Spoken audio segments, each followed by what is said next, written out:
नागपुर हिंसा पर उर्दू प्रेस की सख्त प्रतिक्रिया। गडकरी के मुस्लिम उत्थान के विचारों की सराहना और दक्षिण भारत की चिंताओं पर केंद्र सरकार से पुनर्विचार की मांग। उर्दू प्रेस ने साधा सरकार पर निशाना, विकास छोड़ औरंगजेब की कब्र पर राजनीति। महाराष्ट्र में औरंगजेब की कब्र को लेकर छिड़े विवाद और उसके बाद नागपुर में हुई सांप्रदायिक हिंसा को लेकर उर्दू प्रेस ने सरकार की तीखी आलोचना की है। मुंबई स्थित उर्दू टाइम्स ने 19 मार्च के अपने संपादकीय में लिखा कि नागपुर जैसा शांतिप्रिय शहर, जिसकी एक विधानसभा सीट खुद मुख्यमंत्री देवेंद्र फडणवीस के पास है, वहां इस प्रकार का सांप्रदायिक तनाव असामान्य है। अखबार ने लिखा कि महाराष्ट्र में औरंगजेब के नाम पर हाल ही में जो राजनीति हुई है, उसी का परिणाम नागपुर में हिंसा के रूप में सामने आया है।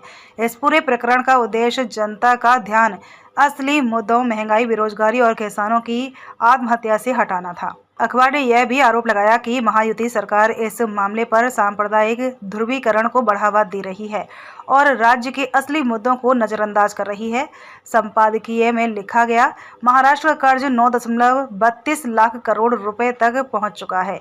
किसानों की आत्महत्याएं जारी हैं और सरकार की लाड़की बहन योजना का बजट कम कर दिया गया है। लेकिन इन सभी मुद्दों को छोड़कर सरकार की प्राथमिकता औरंगजेब की कब्र बनी हुई है। बॉलीवुड फिल्म छावा से भड़की हिंसा।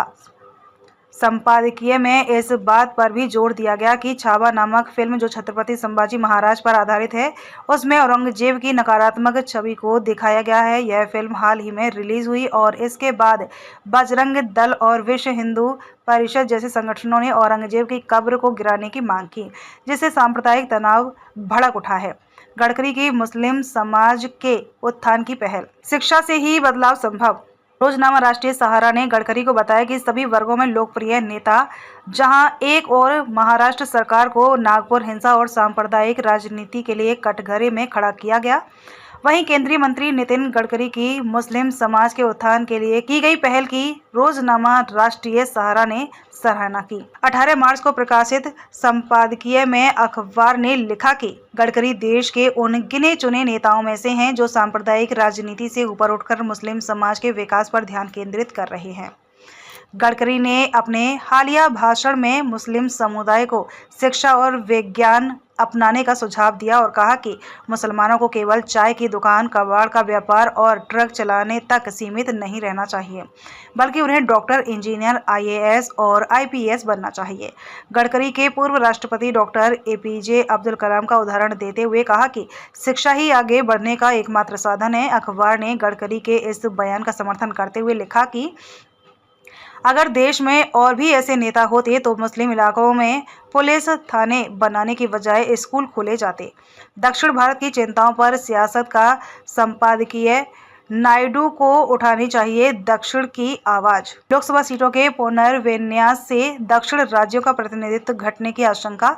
दूसरी ओर लोकसभा सीटों के पुनर्विन्यास को लेकर दक्षिण भारत में गहरी चिंता व्याप्त है।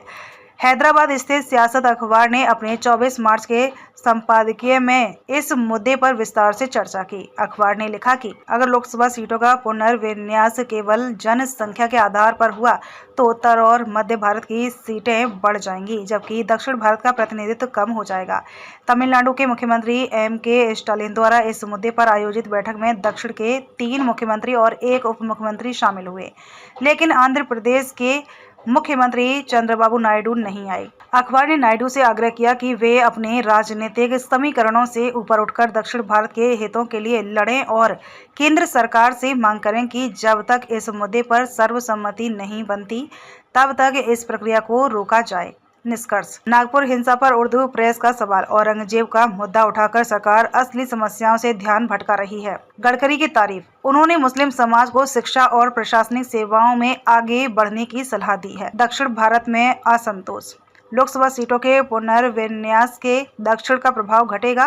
नायडू को इस मुद्दे पर मुखर होना चाहिए। उर्दू प्रेस के अनुसार राजनीतिक ध्रुवीकरण के बजाय सरकार को जनता की असली मुद्दों पर ध्यान देना चाहिए ताकि देश की वास्तविक प्रगति हो सके।